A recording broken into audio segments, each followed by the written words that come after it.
De Strasbourg et d'ailleurs. Actualité, culture, société sur RBS 91.9. Bienvenue à nos auditeurs et auditrices, vous êtes bien sur RBS 91.9 pour écouter votre émission de Strasbourg et d'ailleurs que vous propose le Conseil des résidents étrangers. Avec nous, pour vous donner à entendre la voix du monde, la talentueuse Nabou. Bonjour Nabou et bonjour à Strasbourg. Bonjour Eric, bonjour Strasbourg. Au micro et à la technique, le bicéphale, le quadriman, Eric. Oui, j'ai pas encore mis les pieds sur la console, mais j'en suis pas loin.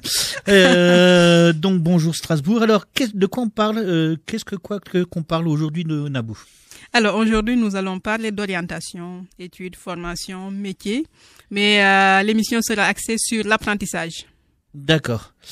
Et du coup, pour en parler, la parole nous sera donnée à Marianne Vollet pour qu'elle puisse nous faire une introduction du sujet et nous camper le décor. Et ensuite, on aura comme invité pour développer le sujet. Eric, dis-nous. On a l'invité, c'est Farid Benyaya de la mission locale de Schiltigheim. Il nous parlera de l'orientation vers l'apprentissage. Et on va tout de suite, après la pause musicale, nous allons donner la parole à Marianne pour qu'elle puisse nous introduire le sujet. Alors, pour la pause musicale, je te propose d'écouter Écoutez quoi? Dis-moi, Eric. Un groupe qui nous vient de la bonne île de Japon. Et c'est un truc que j'ai découvert il y a quelques années et je suis complètement fan. C'est un grand orchestre de ska qui s'appelle le Tokyo Ska Paradise Orchestra. Et là, il nous passe Boogie Stop Shuffle. Strasbourg et d'ailleurs. Les résidents étrangers ont la parole. De Strasbourg et d'ailleurs. Actualité, culture, société sur RBS 91.9. De retour sur De Strasbourg et d'ailleurs, l'émission que vous propose le Conseil des résidents étrangers sur la RBS 91.9. Donc nous avons Marianne pour introduire le sujet sur l'orientation et notamment l'apprentissage. Marianne, tu as la parole. Bonjour. Bonjour RBS, bonjour les auditeurs. Voilà, donc je suis chargée de vous dire qu'est-ce que c'est que l'orientation scolaire et professionnelle en France. Bon, c'est tellement compliqué et en même temps c'est très très simple. Alors je vais, en tant qu'ancienne directrice de CIO, dire quelque chose de très lapidaire. L'orientation, c'est d'abord un système de placement et de classement dès le collège des jeunes, des élèves, des enfants, en vue qu'ils trouvent une place ensuite dans la société avec au passage une éducation d'abord de base, assortie de compétences et de savoirs qui se différencient de plus en plus à partir du lycée, aujourd'hui. Et après, on espère que avec ces compétences, ces savoirs et un certain nombre d'autres choses dont on débattra sans doute, ils puissent trouver un accès à un emploi, mais aussi un statut dans la société et quelque part une reconnaissance et un respect humain. D'accord. Du coup, ça fonctionne comment dans un CIO? Parce que moi, je me rappelle, mais bon, après, moi, je suis déjà un vieux. Et je sais que à l'époque, les conseillers d'orientation, c'était les tout premiers que l'éducation nationale embauchait au début des années 90. C'était vraiment le début du début des conseillers d'orientation qui arrivent dans les collèges. Quelles sont les formations qui sont demandées pour être conseiller d'orientation? Qu'est-ce qui est demandé techniquement comme travail pour les conseillères d'orientation? Alors, les conseillers d'orientation comme métier dédié à l'orientation, ça existe quand même depuis 1970 à peu près. C'est pour l'éducation nationale publique. On n'était pas très nombreux. On n'est d'ailleurs toujours pas tellement nombreux de nos jours. Les centres d'information et d'orientation ont été créés à l'époque par ce qu'on appelle des bassins de formation, des districts. Donc, il fallait un CIO, un lycée, des collèges et un certain nombre d'écoles. Sur Strasbourg, par exemple, vous avez environ 19 collèges et maintenant un seul CIO pour l'ensemble de l'Eurométropole. Pardon, pas l'Eurométropole, pour Strasbourg. Et il y a un CIO à Strasbourg Cité Administrative, un CIO à Schiltigheim et un CIO à Illkirch. Mais aujourd'hui, ces centres d'information et d'orientation travaillent en étroite liaison avec les missions locales voilà. Et donc, du coup, pour pousser la porte d'un CIO, est-ce qu'il faut déjà avoir une idée de son projet professionnel? On peut y arriver, je sais pas où je vais aller, mais je vais aller quelque part. En principe, on pousse pas facilement la porte d'un CIO. Ok. Parce qu'on est très discret, les CIO. En revanche, les conseillers d'orientation psychologues, qui maintenant, depuis 1 an, s'appellent des PEN, des psychologues de l'éducation nationale, vont dans les collèges, dans les lycées et sont également présents dans les universités, dans certaines grandes écoles. Et porter la bonne parole, c'est-à-dire les séances d'information auprès des parents, auprès des élèves et essentiellement de 3e, de seconde et de terminale. D'accord. Marianne, aurais-tu un mot à nous dire sur le classement ou le placement à l'université? Absolument. Je vais faire un petit détour pour que vous puissiez juger des enjeux. C'est assez compliqué, mais en même temps assez simple. Imaginez que vous avez un parcours de jeunes par rapport à un départ qui est commun. En France, le collège est mixte depuis une vingtaine d'années à peu près. Il y a 49 filles et 51 garçons. Hein. A priori, tout va bien. Ils passent tous le brevet des collèges. Et en 3e, il faut en même temps choisir pour aller au lycée. Depuis 2 ans, on n'a plus besoin de demander le prof, l'accord du prof et du conseil de classe. On peut y aller directement. Il se trouve quand même, petit bémol pour que vous cibliez bien d'où on vient, la situation socio-professionnelle et en termes de parité filles-garçons.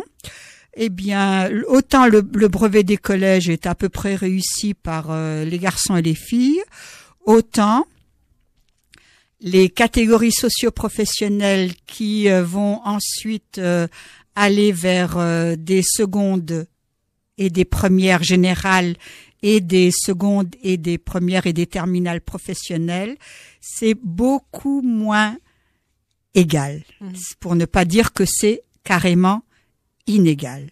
Hein.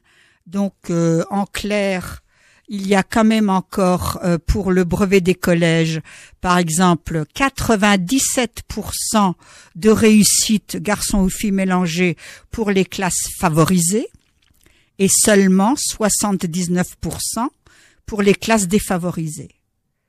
Voilà, c'est un indice important. Idem pour les baccalauréats, on ne retrouve pas les mêmes élèves de 3e dans les filières générales et technologiques que dans les filières professionnelles. Vous avez quand même 44% d'élèves de catégories socio-professionnelles défavorisées qui sont dans l'ensemble des bacs pro, contre 10% de catégories sociales très favorisées ou favorisées. Le reste étant dans les moyens. Donc nous, au niveau de nos missions de CIO et de conseiller d'orientation et de mission locale, on doit d'un côté donner l'accès égalitaire à tous pour l'information et de l'autre côté accompagner les laissés pour compte de la société parce que l'école essaye de corriger, mais la société dans son ensemble n'est pas égale comme on le voudrait.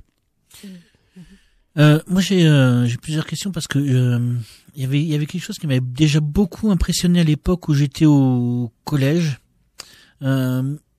J'ai fait partie des bons élèves, même si j'étais fils d'ouvrier, toujours fait partie des bons élèves et jamais j'ai eu un prof qui a voulu me soutenir dans un projet où je voulais m'orienter vers une profession plus manuelle, on passait par le cycle CAP, BEP, Bac Pro et compagnie. Les profs ils me balançaient toujours, mais non, mais toi t'es un bon élève, toi tu vas au lycée, c'est normal. Est-ce que ça fonctionne encore comme ça ou est-ce qu'on encourage plus souvent même les bons élèves à aller vers des métiers manuels ou pas? Alors, je voudrais dire, les métiers manuels, je sais plus trop aujourd'hui ce que ça veut dire, mais sur le plan de la relation entre un enseignant vis-à-vis d'un bon élève, effectivement, on a l'habitude de dire, il n'y a pas de souci, puisque tu te débrouilles bien au niveau des études plus générales, plus théoriques, va le plus loin possible jusqu'au baccalauréat. C'est fonctionné depuis les années 80. À l'époque, des élèves disaient d'ailleurs, des jeunes, c'est vrai, en France aujourd'hui, avec le bac, tu n'as rien, mais sans le bac, tu n'es rien. Voilà ce qui se disait dans les années 90. Aujourd'hui, moi je disais à l'époque, en tant que conseiller d'orientation, je me souviens à Jean Monnet, parce que avec les parents d'élèves, on avait pas mal de discussions. Eux aussi étaient assez préoccupés, ils voulaient que leurs enfants aillent au bac quand ils étaient bons élèves. Et je leur disais, écoutez, faites faire le bac, et ensuite, puisque les études sont trop théoriques en France par rapport à l'Allemagne, par exemple, pourquoi ne pas envisager un CAP de métier manuel en plus? Aujourd'hui, c'est réalisé grâce après le bac, à toutes ces études professionnelles que sont les licences professionnelles, les masters professionnels, les BTS et les DUT, qui enfin ont droit de citer. Et avec l'accès au numérique obligatoire, il faut quand même développer ce qu'on appelait des compétences générales et des savoirs généraux, mais pour les réappliquer via les machines à finalement des fonctions qui sont encore un peu manuelles, mais qui sont surtout très techniques. D'accord. Alors, merci à Marianne pour cette introduction qui nous permettra, après une petite pause musicale, d'accueillir notre second invité, Farid Ben Yahya, de la mission locale de Schiltigheim, qui est déjà avec nous. Bonjour Farid. Bonjour chers auditeurs, auditrices. Je vais vous parler aujourd'hui de l'apprentissage, ce que c'est, quel est l'intérêt d'un apprenti d'aller en apprentissage, ainsi que les difficultés que rencontrent aujourd'hui, que ce soit le jeune et les entreprises, pour recruter un jeune. Parfait. D'accord.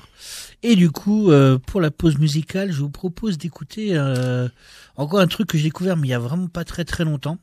Un Indien d'Amérique qui s'appelle Wayne LaVallée, qui fait des très très très bons morceaux de blues. Alors Wayne LaVallée, c'est Trail of Tears. De Strasbourg et d'ailleurs, les résidents étrangers ont la parole. De Strasbourg et d'ailleurs, actualité, culture, société, sur RBS 91.9.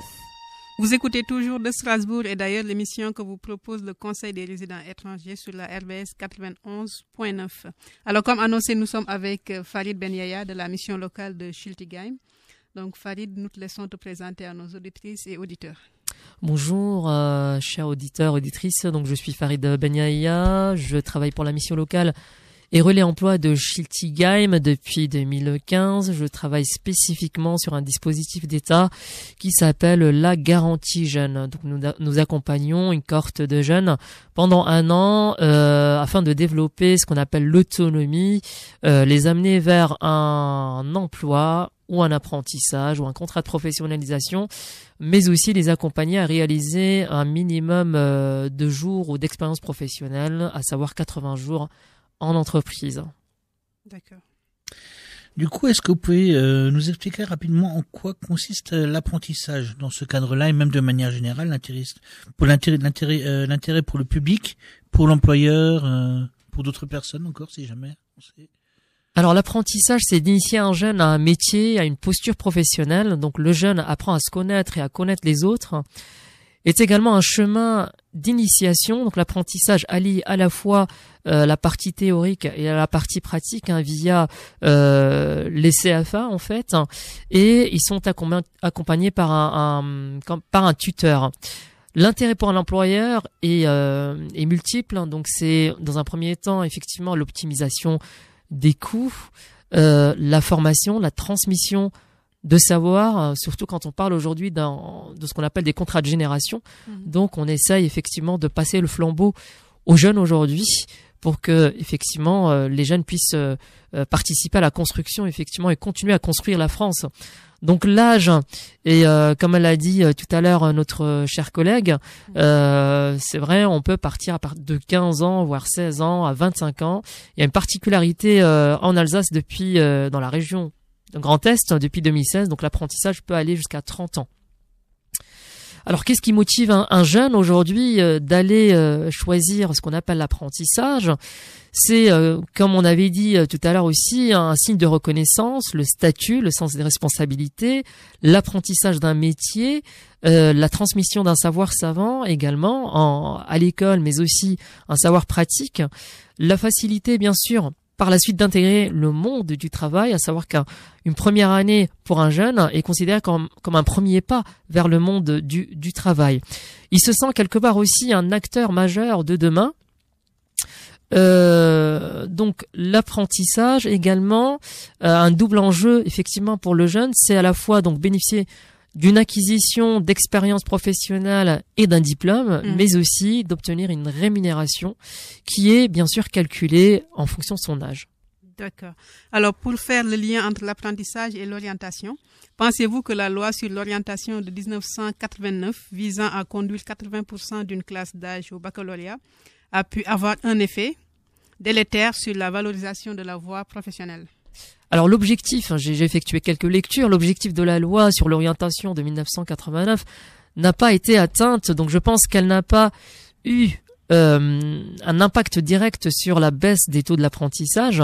L'orientation est une problématique française.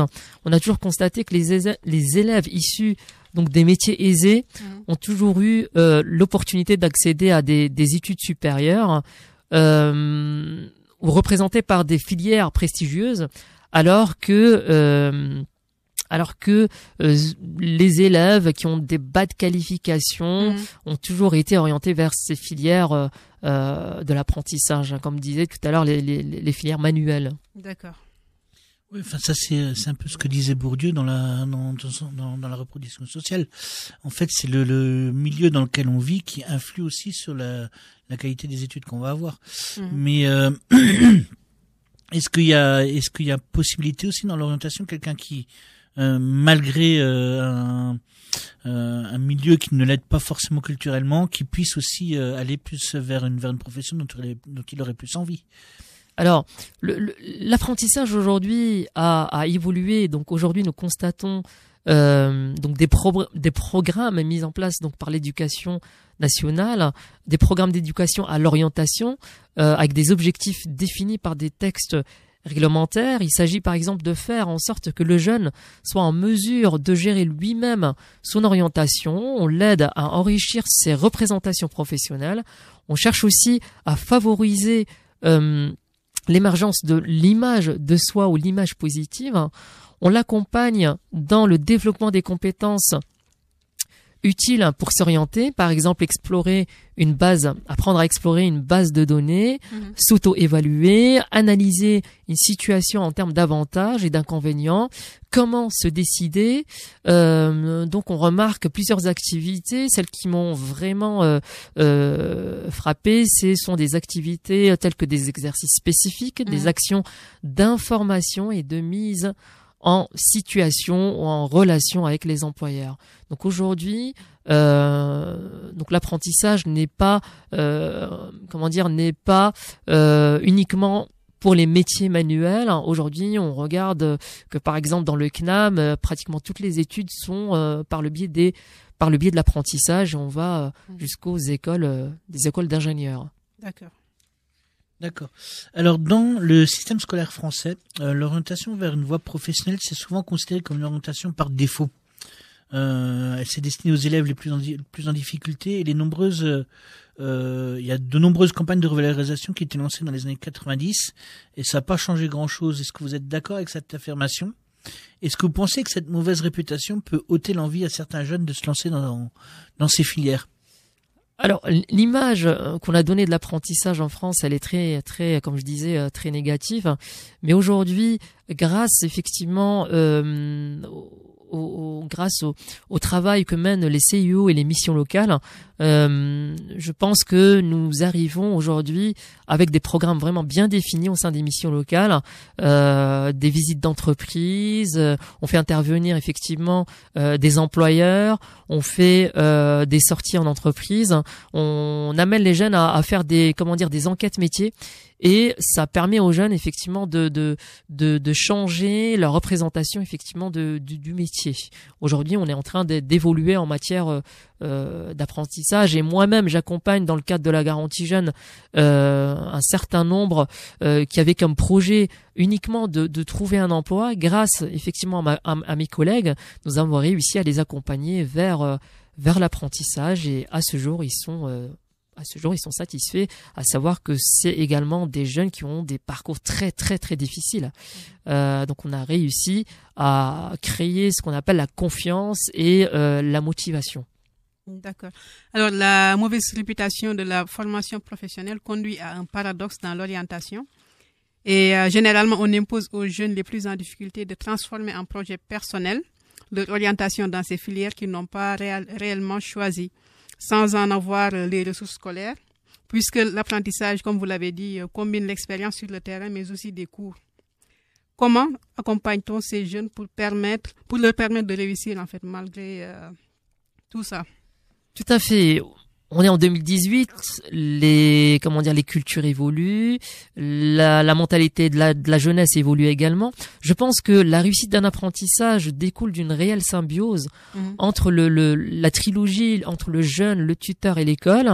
Dans le cadre de l'apprentissage, je pense que l'apprentissage peut réussir grâce à des réunions d'échange, un livret de suivi, mais notamment aussi sur la responsabilisation du jeune. Je pense aussi à la mise en place d'un accompagnement socio-professionnel visant bien sûr à sécuriser son parcours, à sécuriser le parcours du jeune, ce que fait également l'émission locale. La mise en valeur bien sûr d'un jeune. Le jeune aujourd'hui a besoin d'être valorisé, doit être capable de parler de sa réussite, d'avoir le courage de présenter devant les managers par exemple son travail, les fruits de son réussite, pour avoir plus confiance en soi. Également, les managers doivent également s'adapter à la nouvelle génération en développant des nouvelles méthodes de management visant à développer l'épanouissement personnel. Aujourd'hui, un jeune, s'il est vraiment bien épanoui dans sa vie personnelle, je pense qu'il va être en mesure de donner entière satisfaction en entreprise. Bien sûr. L'école doit également développer des nouveaux modèles pédagogiques adaptés aux différentes cultures, aux différents jeunes, investir dans des nouvelles méthodes d'apprentissage, telles que l'ouverture sur le monde, amener les jeunes à aller, par exemple, découvrir ce qui se passe en Allemagne, intégrer les nouvelles technologies et inciter, bien sûr, les entreprises à inciter les entreprises à ouvrir effectivement leurs portes à ce qu'ils puissent effectivement expliquer aux jeunes leur métier, leur parcours et l'intérêt qu'ils peuvent avoir à suivre une filière en apprentissage. Ouais. Pardon. Alors moi j'avais aussi, je me posais aussi la question de comment s'organisent les interactions entre l'employeur, parce que la personne qui prend l'apprenti en stage, c'est un employeur, c'est un contrat de travail, le contrat d'apprentissage. Comment on construit ces relations entre l'employeur, l'école et puis le dispositif d'orientation, parce que là pour le coup ça fait 3 personnes pour suivre un apprenti. Comment ça se passe pour vous? En effet, le jeune va tout de suite avant de se décider à faire un apprentissage, il va déjà faire une immersion en entreprise, il va essayer de découvrir l'entreprise. L'entreprise va signer une convention de stage. On va effectivement, avec l'employeur et le jeune, décider des différentes tâches que le jeune va mener en entreprise. À l'issue de cette immersion, on va convenir une petite réunion, un petit bilan pour voir effectivement quels étaient les points forts, les axes d'amélioration et voir effectivement quelle était la réelle motivation du jeune, parce qu'aujourd'hui les entreprises cherchent uniquement des jeunes qui sont motivés, qui ont un savoir-être pour qu'ils puissent les amener par la suite ou leur apporter cette partie technique. Et si effectivement le jeune donne entière satisfaction, en commun accord, il y a effectivement cette adhésion et par la suite il y a bien sûr cette signature de contrat d'apprentissage qui fait bel et bien avec la chambre de métier ou la CCI.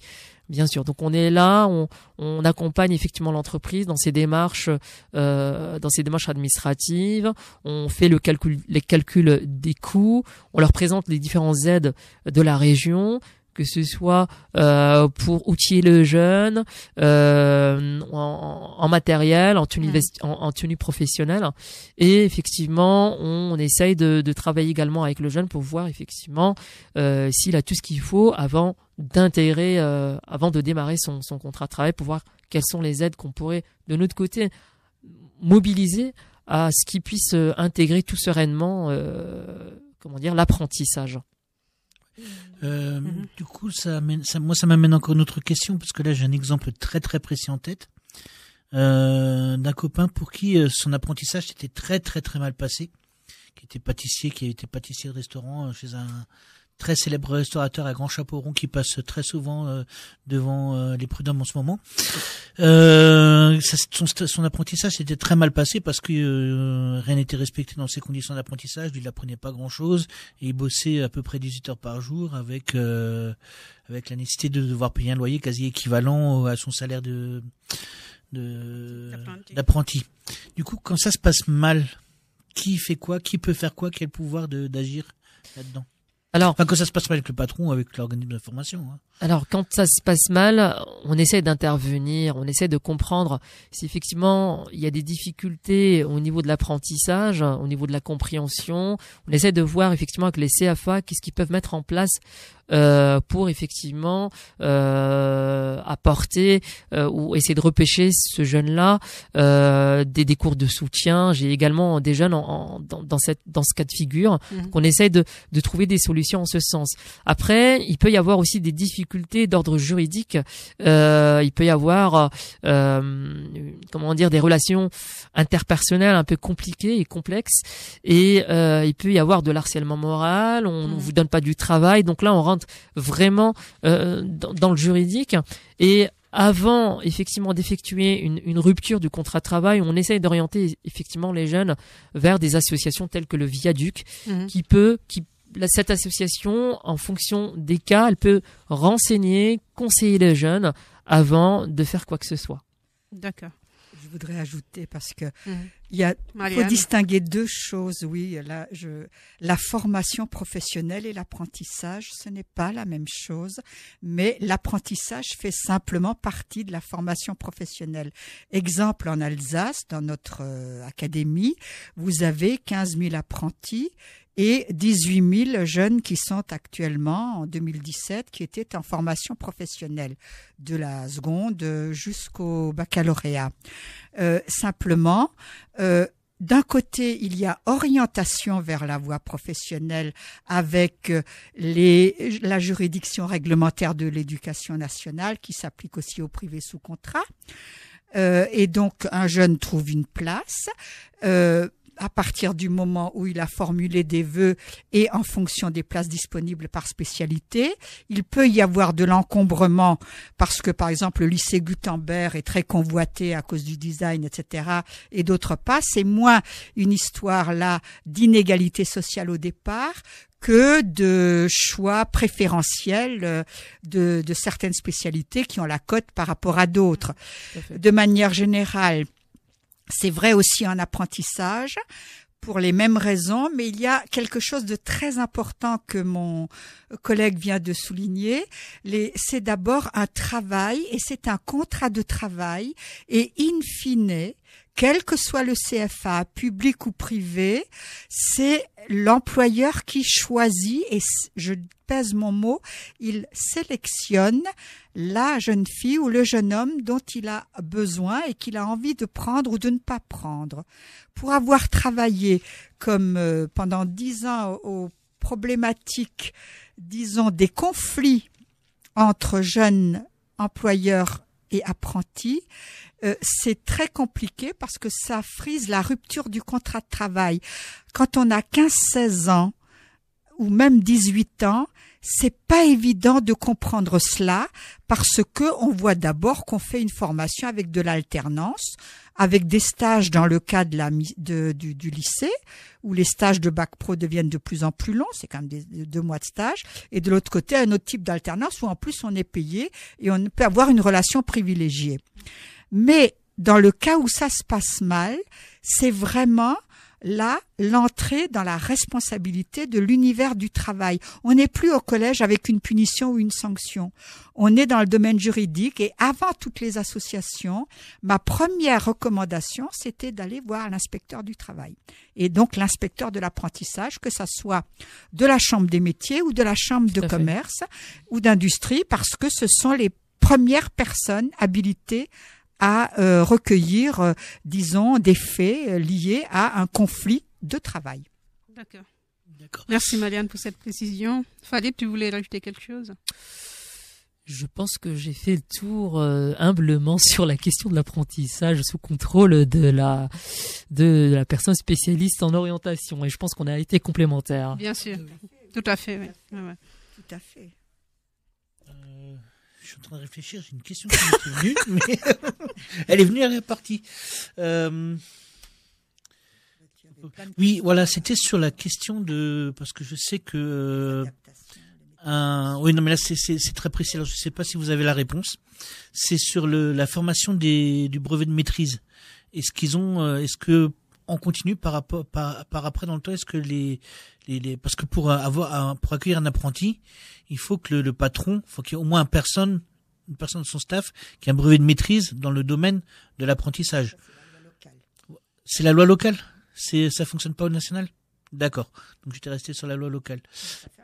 Oui, mais du coup, la question qui se pose, parce que c'est pas évident non plus d'accueillir un jeune de 14 ans dans son atelier pour lui apprendre un métier. Ça, je veux bien le dire, c'est un boulanger qui maîtrise très bien son métier, il saura peut-être pas forcément comment transmettre ce truc-là à un jeune qui débarque pour 3 ans dans son atelier. Est-ce que il y a des suivis qui sont faits des patrons qui se sentent en difficulté par rapport à ça? Là, je peux répondre parce que c'est plus de l'orientation scolaire que de l'entrée dans un métier. Dans la mesure où, dans les années 80, pour revenir à cette histoire de est-ce que ça nuit ou pas à l'apprentissage, remettons un petit peu les choses dans leur histoire, tout simplement. Il y avait à l'époque 9000 apprentis et il y avait 2 fois plus de jeunes en formation professionnelle. Il fallait donc redorer le blason de l'apprentissage, y compris en Alsace, où nous avons une tradition très bonne de l'apprentissage. Surtout à l'époque, c'était au niveau brevet de compagnon, CAP. Ensuite, il a fallu s'adapter au BEP, former les patrons, ce que j'ai fait pendant une dizaine d'années, pour qu'ils puissent également se sentir à l'aise avec les jeunes qu'ils accueillent. Voilà, c'était aussi une question de génération et de culture. Mais quand on a 14 ans, et à un moment, il y avait une polémique qui était plutôt d'ordre politique, PME contre grandes entreprises, concernant l'âge légal de sortie scolaire. Tout simplement, depuis 1958, en France, on a le droit d'aller à l'école jusqu'à 16 ans, et une partie du patronat souhaitait avoir une exception pour les sortir à 14 ans. C'est terminé, plus personne n'en parle au 21e siècle.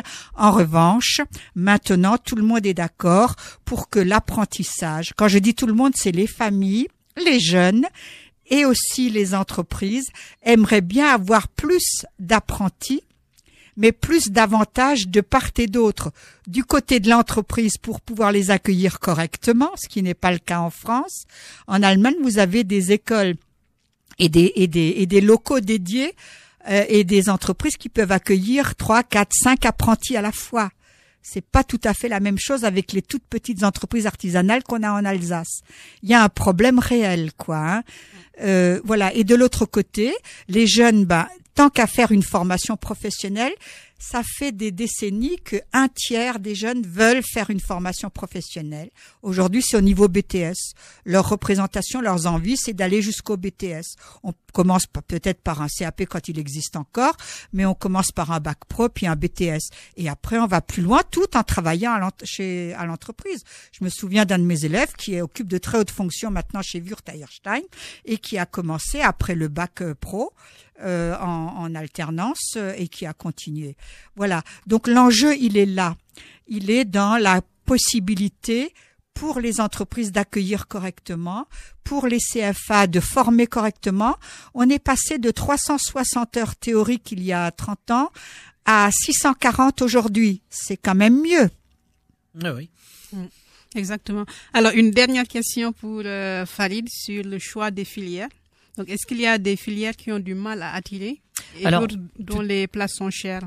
Tout à fait. Actuellement, je rencontre que les jeunes ne veulent pas aller vraiment vers les métiers parce que un certain nombre de métiers parce qu'ils ont des représentations. Hein. Je note énormément des déficits dans le secteur du bâtiment, l'industrie, l'agroalimentaire.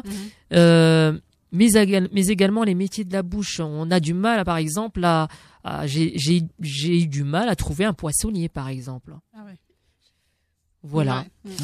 Ou des bouchers. Donc c'est vraiment très très difficile. Alors que un patron ou pour trouver trouver des jeunes qui veulent, qui sont intéressés, par exemple, par le métier de poissonnier. L'année dernière, j'en ai pas trouvé, par exemple. Mais du coup, moi, ça me pose une question parce que des poissonniers, des magasins des poissonniers, il y en a plus. Ce serait pour travailler dans des poissonneries dans des grandes surfaces. Dans les grandes surfaces, oui. Voilà. Et au contraire, est-ce qu'il y a peut-être des filières qui attirent beaucoup plus? Alors, ce sont les filières classiques, hein, la vente en boulangerie, beaucoup plus la mécanique, même si aujourd'hui on essaie d'intégrer tout ce qui est informatique dans la mécanique, la carrosserie. Qu'est-ce que je peux vous dire encore plus? On cherche. Il y a également aussi des personnes qui veulent s'orienter vers la petite enfance également. D'accord. Aujourd'hui. Et ce qui manque également, ce sont les secteurs sanitaires et le secteur sanitaire et social, qui sont par exemple gérés par l'IFCAD aujourd'hui. On manque effectivement sur un certain nombre de filières, d'apprentissage, parce que les places, on a du mal à trouver dans les entreprises. D'accord. Voilà. D'accord. Je voudrais ajouter par rapport à ça que les métiers dits en tension, la tension, elle vient des deux côtés. Hein, comme disait très bien mon collègue Farid, il y a des métiers qui sont encore des CAP, les métiers de la bouche. On estime que 2 ans, ça suffit. Donc, le jeune garçon ou fille a 15 ans, 16 ans. Et une des choses qui revenait, mais sans doute chez vous aussi, à la mission locale, c'est j'ai pas envie de sentir le poisson quand je rentre. Tout à fait. Voilà. C'est aussi simple que ça. Oui. C'est deuxièmement, du côté des patrons, il faut le reconnaître. Ah, c'est pas pour une fille.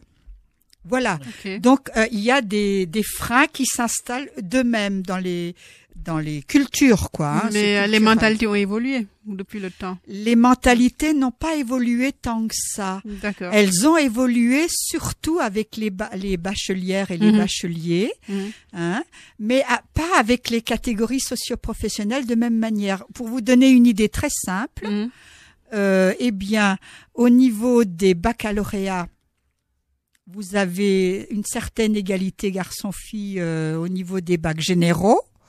Mais dès qu'on va dans les spécialités, dans les formations professionnelles, donc ça commence en bac pro et puis ça continue en BTS, vous avez 66% de garçons qui sont dans la production et puis vous avez 30% dans les services et inversement.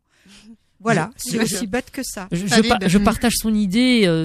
En ce sens, le mois dernier, nous avons fait une porte ouverte.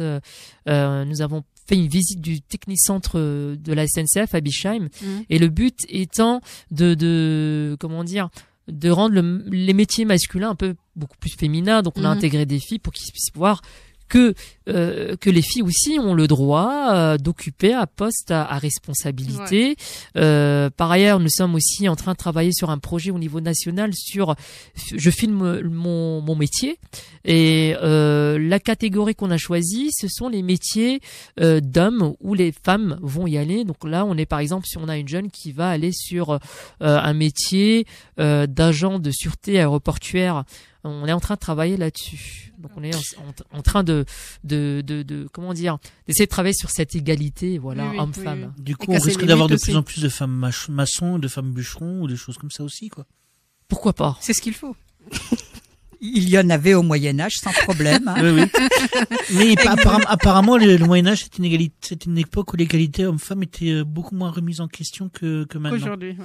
Alors Ça nous vient de l'époque victorienne, tout ça. Il y a des études qui ont été faites quand il y a dans un collectif de travail des femmes qui travaillent effectivement dans ce collectif masculin, ça permet d'adoucir un tout petit peu les mœurs, l'atmosphère. Donc on travaille dans une autre ambiance. Alors s'il y a effectivement une équipe d'hommes, il y a aussi donc le caractère, etc., etc. Donc voilà, je pense que une équipe mixte, c'est l'idéal.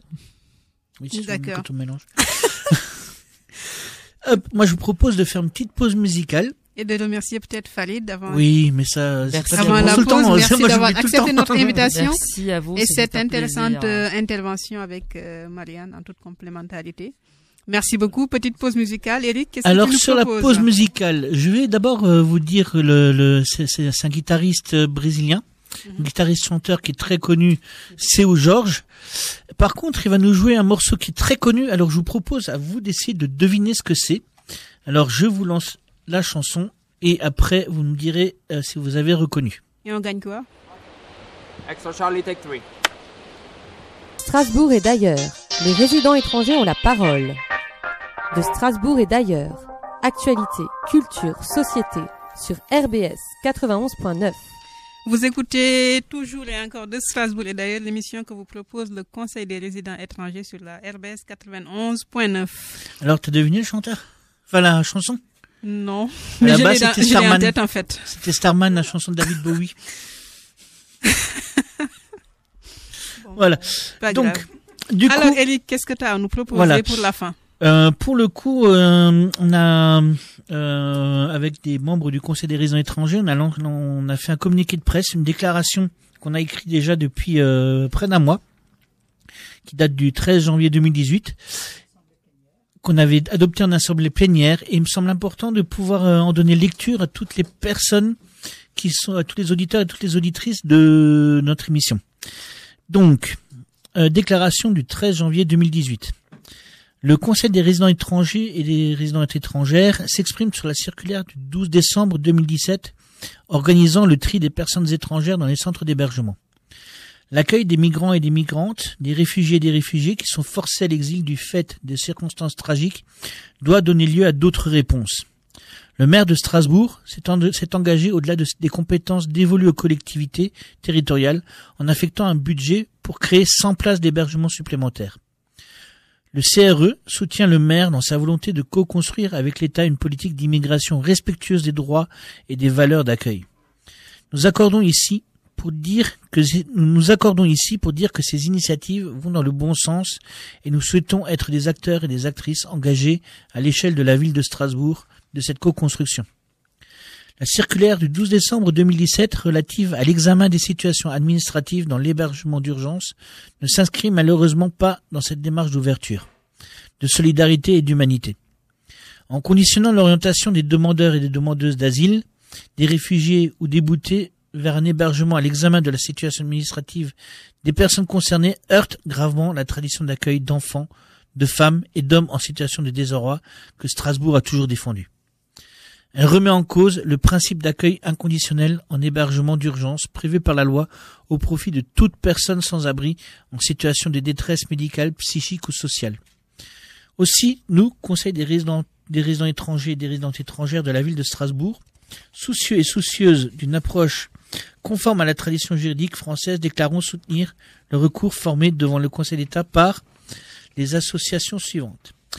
La Fédération des acteurs de la solidarité, la Cité des secours catholiques, l'association Droit au logement, l'association des petits frères des pauvres, Aurore, Dom Asile, Emmaüs France, Emmaüs Solidarité, France Terre d'Asile, l'Amicale du Nid, ANAS, l'UNIOPS, la CIMAD, la Fédération d'entraide protestante, la FEAP, la Fondation Abbé Pierre, la Fondation de l'Armée du Salut, la Ligue des droits de l'homme, le CASP,